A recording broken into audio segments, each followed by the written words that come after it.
I think a really important part of my role here at DBS right now is to strengthen our roots in the community. We've introduced a Dolby Atmos suite into our curriculum now, so we're the first UK institute to integrate Dolby Atmos into the curriculum. I think the whole of New Century has had a positive impact on the music scene, from the venue upstairs to the bars and the kitchens to, of course, ourselves educating new musicians.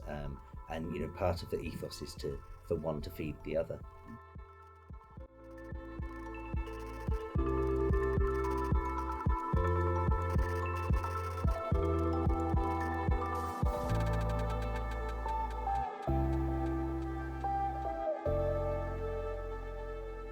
This building here, New Century Hall, was opened in the 1960s, and it had a pretty illustrious career of music and conferences to do with, you know, in the professional world, the corporate world, but then also the leisure world, the entertainment world. They had some amazing acts on it, you know, Jimi Hendrix, just to name one. New Century has to be about energy, it has to be about vibrancy, we need life, and we do need collaboration.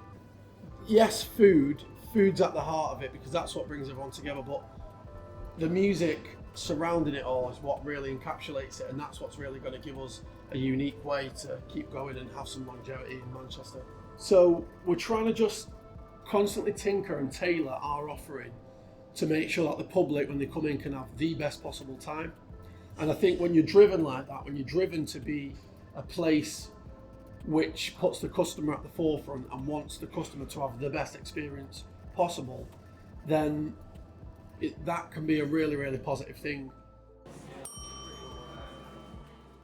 So to prepare for a gig, it's about a month before I'll start preparing for a show. Let's talk about something that's big. Let's talk about something like The Darkness. They're bringing pyrotechnics, they're bringing in video, backdrop, sound, lights, so they're bringing everything to the show. So in terms of that, I need to make sure I know what power they have. I need to know what they're bringing, how many crew we need for that show, and how long is it going to take to prepare everything. So in-house we have our own sound desks, our own lighting rig, so they have things that we give to the band to use if they need to, or they can bring their own in. I'd say New Century is probably one of the best venues, and I'm not just saying it because I work here, but I get it from touring bands as well. You know, the fact of the ceiling lights, that gives it a beautiful uniqueness. The room itself, the sprung dance floor, the murals on the side of the stage. You know, we're a listed building. You know, to be part of something that's so iconic in Manchester is it's nice to be part of that. We've had a lot of different people come through telling us their history.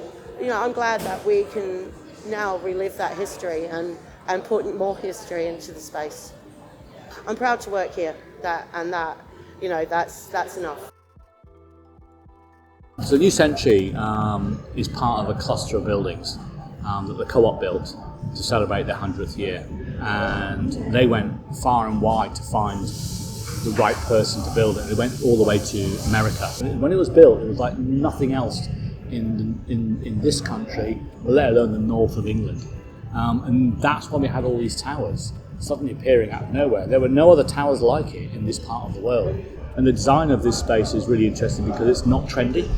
It's something that communicates people from all different age groups. And I think that's something that I'm really proud of. So I think it breathes music, this place, and that's what I think New Century is. And assume everything is possible, because that's what Manchester's about and that's what New Century is about. There are no rules.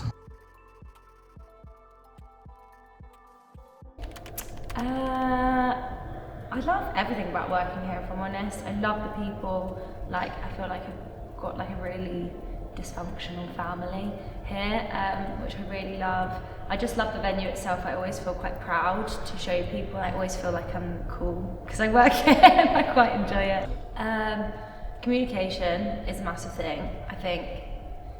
Making sure everything's written down, because it's really important, especially when you're trying to manage so many things going on at once. And I love that every day is so different. Like, you literally never know what you're walking into, and even if you think it's going to be an easy day, something will throw something at you, and I like that challenge, and I think that I don't know, I feel like it's sort of like my home now.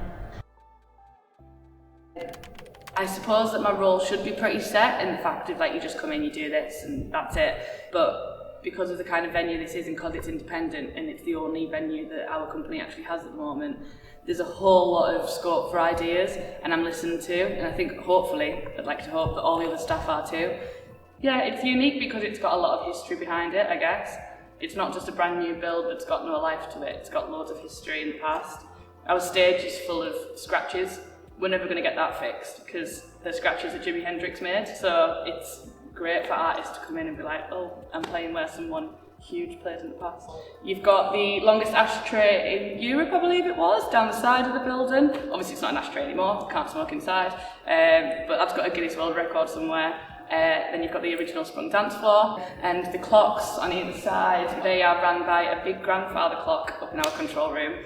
They work, but at the wrong time, so no one can fix it because the clock's that old.